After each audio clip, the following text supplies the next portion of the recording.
아도니아와 그와 함께한 손님들이 먹기를 마칠 때에 다 들은지라. 요압이 뿔납할 소리를 듣고 이르되 어찌하여 성읍 중에서 소리가 요란하냐.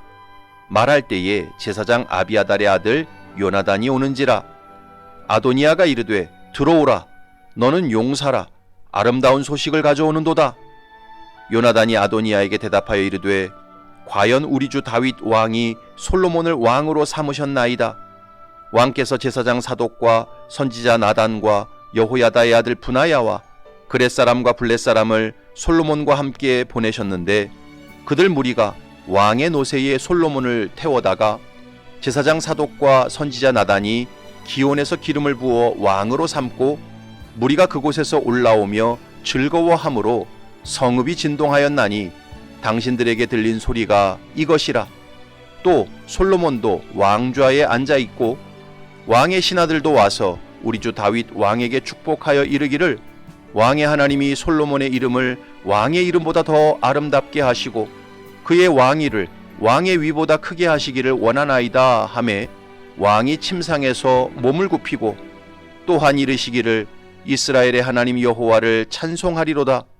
여호와께서 오늘 내 왕위에 앉을 자를 주사 내 눈으로 보게 하셨도다 하셨나이다 하니 아도니아와 함께한 손님들이 다 놀라 일어나 각기 갈 길로 간지라.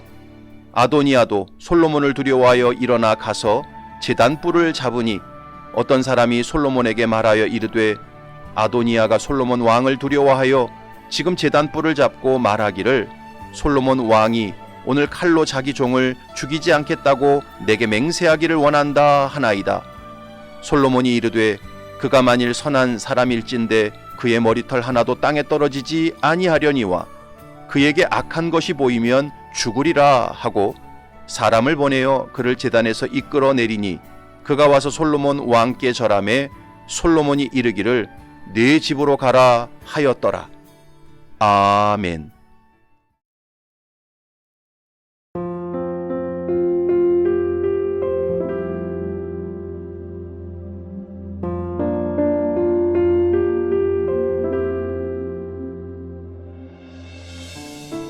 제가 초등학교를 졸업할 때 있었던 일입니다.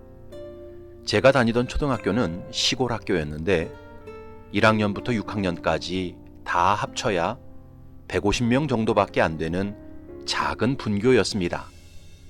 그때는 한 달에 한 번 화요일인가 수요일에 저축하는 날이 있었습니다. 그래서 생활에 여유가 있는 부모님들은 자녀들을 통해서 매달 10,000원, 많게는 30,000원씩 저금을 들었습니다. 그렇게 6년을 저금하면 졸업할 때쯤 되었을 때 상당한 액수가 되었습니다. 그러나 우리 집은 그렇게 넉넉한 편이 아니었고 또 부모님이 저축에 관심이 없으셨습니다. 그래서 저축은 순전히 제 의지로 했습니다. 제가 하고 싶으면 하고 하고 싶지 않으면 안 했습니다. 있으면 하고 없으면 안 했습니다. 그렇게 6년 동안 가끔씩 푼돈을 저축했습니다. 이제 졸업을 앞두고 저축한 돈을 찾는 날이 되었습니다. 대부분 부모님들이 오셔서 자녀가 저축한 돈을 찾아가셨습니다. 왜냐하면 학생들이 찾기에는 액수가 컸기 때문이었습니다. 그러나 제 상황은 그렇지 않았습니다. 제가 6년 동안 저축한 돈은 전부 15,000원 하고 동전 몇 개였습니다. 그래서 그 돈 때문에 부모님을 오시라고 할 수도 없었고 또 그 돈은 제가 개인적으로 저금한 돈이었기 때문에 제가 찾았습니다. 당시 15,000원은 제게 매우 크게 느껴지는 돈이었습니다. 그 돈으로 뭘 할까 고민하다가 저는 그날 바로 원주 시내에 나가서 전자시계를 하나 샀습니다. 왜냐면 그때까지 제게는 손목시계가 없었기 때문이었습니다. 시골 촌놈이 원주 시내에 나가서 카시오 전자시계를 하나 사서 손목에 차고 집으로 갔습니다. 그날 저녁 저는 식구들 앞에서 자랑했습니다. 6년 동안 저금한 돈이 15,000원이었는데 그 돈으로 오늘 시계를 하나 샀다고, 나도 이제 손목시계가 하나 생겼다고 자랑을 했습니다. 그때 지금은 고인이 되신 제 아버지께서 이렇게 말씀하셨습니다. 시계가 그렇게 갖고 싶었냐? 그러면 그 돈을 아버지한테 사달라고 맡기지. 그랬으면 더 좋은 시계, 초침 시계를 사주었을 텐데 그래 별로 좋지도 않은 전자시계를 사갖고 왔느냐? 아버지의 말씀을 듣는 순간 어린 제 마음에 부끄러움이 밀려왔습니다. 6년 동안 저금한 돈을 아버지한테 맡겼으면 아버지가 더 좋은 시계를 사주셨을 텐데 내가 저금한 돈이라고 내 마음대로 조급하게 행동한 것이 후회가 되었습니다. 여러분, 보통의 경우 자녀의 수준보다는 아버지의 수준이 훨씬 더 높고 큽니다. 그래서 무슨 일을 하든지 자녀가 직접 하기보다는 아버지에게 맡기는 것이 유익합니다. 자녀가 하면 자녀 수준의 결과가 나오지만 아버지께 맡기면 아버지 수준의 결과가 나옵니다. 그런데 이것은 하나님과 성도 사이도 마찬가지입니다. 하나님은 모든 성도의 아버지이십니다. 그러므로 무슨 일을 하든지 내 생각과 계획대로 조급하게 움직이면 내 수준의 결과만 나옵니다. 그러나 범사에 하나님께 맡기고 하나님께서 하실 일을 기다리면 하나님 수준의 결과가 나옵니다. 오늘 본문에 보면 요나단이 아도니아와 그를 따르는 무리들에게 예루살렘에서 벌어진 일들을 쭉 진술했습니다. 그 중에 솔로몬이 결국 왕좌에 앉게 된 사실을 말했습니다. 45절부터 48절을 보면 또 솔로몬도 왕좌에 앉아 있고 왕의 신하들도 와서 우리 주 다윗 왕에게 축복하여 이르기를 왕의 하나님이 솔로몬의 이름을 왕의 이름보다 더 아름답게 하시고 그의 왕위를 왕의 위보다 크게 하시기를 원하나이다 하매 왕이 침상에서 몸을 굽히고 또한 이르시기를 이스라엘의 하나님 여호와를 찬송하리로다. 여호와께서 오늘 내 왕위에 앉을 자를 주사 내 눈으로 보게 하셨도다 하셨나이다 하니. 여러분, 솔로몬이 왕좌에 앉기까지 스스로 한 일은 사실 아무것도 없었습니다. 하나님께서 솔로몬을 사랑하셨고 하나님께서 솔로몬을 다윗의 후계자로 지정하셨고 하나님께서 솔로몬이 왕좌에 앉기까지 역사하셨습니다. 솔로몬이 한 일은 그저 하나님을 바라보고 신뢰하며 하나님의 때를 기다린 것뿐이었습니다. 그랬을 때 모든 상황이 급반전되어 솔로몬이 기름 부음을 받고 왕좌에 앉게 되었습니다. 반면 아도니아는 어떠했습니까? 자기 스스로가 왕좌에 앉기 위해 무던 애를 쓰고 치밀한 계획을 세우고 많은 사람들을 동원하고 큰 재물을 허비했습니다. 그래서 요압과 아비아달도 자기 편으로 만들었고 왕자들도 다 매수했고 유다의 유력한 사람들을 다 자기 기반으로 만들었습니다. 결국 에느로겔 근처 소헬렛 바위에서 즉위식까지 다 끝마쳤습니다. 그러나 잔치가 끝나갈 무렵 다윗 왕이 솔로몬을 왕으로 지명하면서 아도니아의 모든 계획과 도모는 일순간에 물거품이 되고 말았습니다. 아도니아를 따르던 모든 사람들이 두려움에 사로잡혀 다 도망치고 말았습니다. 49절을 보면 아도니아와 함께한 손님들이 다 놀라 일어나 각기 갈 길로 간지라. 아도니아는 자신의 지혜와 능력으로 많이 계획하고 많이 움직였지만 결국 빈손이 되었을 뿐만 아니라 나라의 역적이 되고 말았습니다. 이런 성경의 역사를 보면서 오늘을 살아가는 성도들은 깊이 깨달아야 합니다. 우리가 무슨 일을 하든지 제일 쉽고 형통한 길은 내 힘과 지혜로 설치는 게 아닙니다.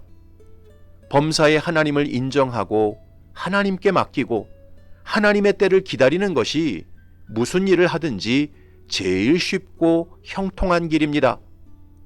여러분, 야곱의 아들 요셉을 생각해 보십시오. 그는 야곱에게 가장 총애받는 아들이었습니다. 다른 형들은 입지 못하는 채색 옷을 입던 귀한 아들이었지요.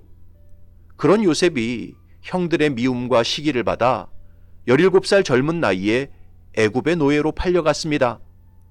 하지만 그런 상황에서 요셉은 절망에 갇혀 스스로 인생을 비관하지 않았습니다. 시위대장 보디발의 노예로 들어간 요셉은 애굽 말을 빨리 익히고 모든 노예 중에 가장 일 잘하는 노예가 되었습니다. 그러자 짧은 시간 안에 인정받고 가정 총무가 되었습니다. 하지만 그때 또 다른 시련이 찾아왔습니다. 보디발의 아내가 요셉에게 분노하여 억울한 누명을 씌워 감옥에 보내버렸습니다. 그때 요셉은 억울함에 갇혀 스스로 인생을 포기하지 않았습니다. 도리어 감옥에서 간수장의 신뢰를 받고 옥중 재반 사물을 다 보게 되었습니다. 그러던 중 유명한 정치범 두 사람의 꿈을 해몽해 주었습니다. 한 사람은 떡 맡은 관원장이었고 또 한 사람은 술 맡은 관원장이었습니다. 요셉의 꿈대로 떡 맡은 관원장은 목이 달아났고 술 맡은 관원장은 복권을 하게 되었습니다. 하지만 술 맡은 관원장은 요셉의 은혜를 잊어버렸습니다. 그때 요셉은 낙심에 빠져 스스로 인생을 저주하지 않았습니다. 마침내 때가 되어 바로가 징조 있는 꿈을 꾸었습니다. 그때 애굽 안에 바로의 꿈을 해석하는 현인들과 점술가가 하나도 없었습니다. 비로소 술 맡은 관원장은 요셉을 기억하고 그를 바로 앞으로 불러들였습니다. 요셉은 단박에 바로의 꿈을 해석했고 하루아침에 애굽의 총리가 되었습니다. 여러분, 창세기에 나오는 요셉의 이야기를 자세히 읽어보면 요셉이 형들의 미움과 시기로 애굽에 팔려간 것도 하나님의 계획 속에서 일어난 일이었고 억울한 누명을 쓰고 감옥에 들어간 것도 하나님의 주권 속에서 일어난 일이었습니다. 술 맡은 관원장이 요셉을 망각한 것도 하나님의 절묘한 각본 속에서 일어난 일이었습니다. 하나님은 요셉에 대해 이미 모든 계획을 갖고 계셨고 그 계획을 하나하나 이루어 가셨습니다. 그리고 요셉은 하나님을 온전히 믿고 신뢰하며 잠잠히 하나님의 때를 기다렸습니다. 그랬을 때 죄수 요셉이 애굽의 총리가 되는데 걸린 시간은 반나절이 채 되지 않았습니다. 만약 요셉이 고난의 순간에 분노와 조급함에 사로잡혀 스스로 엉뚱한 생각과 행동을 했다면 그는 결코 애굽의 총리가 되지 못했을 것이고 위대한 구원자가 되지 못했을 것입니다. 그러나 요셉은 범사에 하나님을 인정했고 하나님께 자기 인생을 맡겼습니다. 조급함에 사로잡혀 스스로 일하지 않고 도리어 하나님께서 일하시기를 기다렸습니다. 그래서 제일 쉽고 형통한 길로 나아갈 수 있었습니다. 사랑하는 성도 여러분, 성경은 분명히 말씀합니다. 예레미야가 3장에서 말씀합니다. 내 심령에 이르기를 여호와는 나의 기업이시니 그러므로 내가 그를 바라리라 하도다. 기다리는 자들에게나 구하는 영혼들에게 여호와는 선하시도다. 사람이 여호와의 구원을 바라고 잠잠히 기다림이 좋도다. 시편 37편에서 말씀합니다. 여호와 앞에 잠잠하고 참고 기다리라. 자기 길이 형통하며 악한 꾀를 이루는 자 때문에 불평하지 말지어다. 분을 그치고 노를 버리며 불평하지 말라. 오히려 악을 만들 뿐이라. 진실로 악을 행하는 자들은 끊어질 것이나 여호와를 소망하는 자들은 땅을 차지하리로다. 바라기는 저와 여러분들이 이 땅을 살아가면서 무슨 일을 하든지 범사에 하나님을 인정하고 하나님께 맡기시기 바랍니다. 스스로 조급함에 사로잡혀 일을 만들지 말고 하나님의 때를 기다리시기 바랍니다. 그럴 때 하나님께서 우리 인생길을 가장 쉽고 형통한 길로 인도해 주실 것입니다. 이런 놀라운 하나님의 역사를 체험하는 신실한 믿음의 사람이 되시기를 주님의 이름으로 축복합니다. 아멘.